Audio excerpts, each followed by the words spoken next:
2020 WRX Subaru with standard transmission. Let's go to observation mode. Start the vehicle. Pull the handbrake one.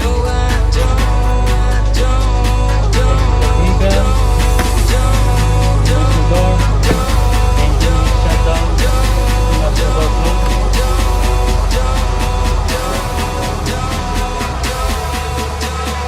Fog lights on.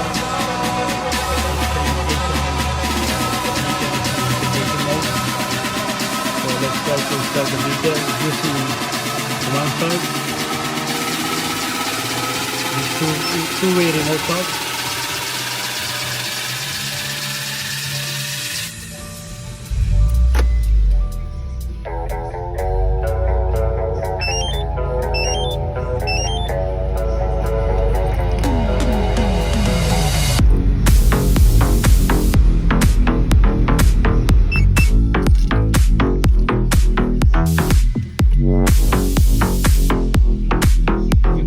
Start using factory remote valve.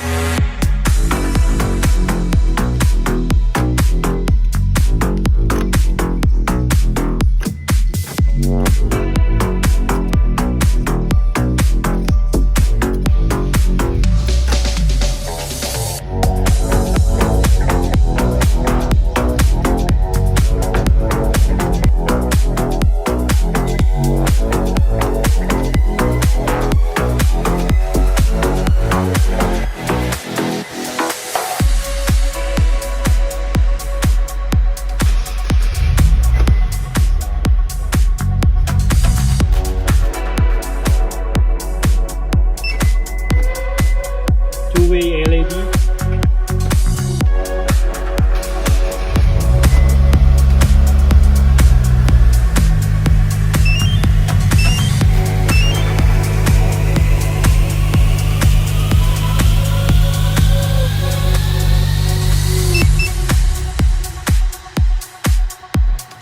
Okay, start.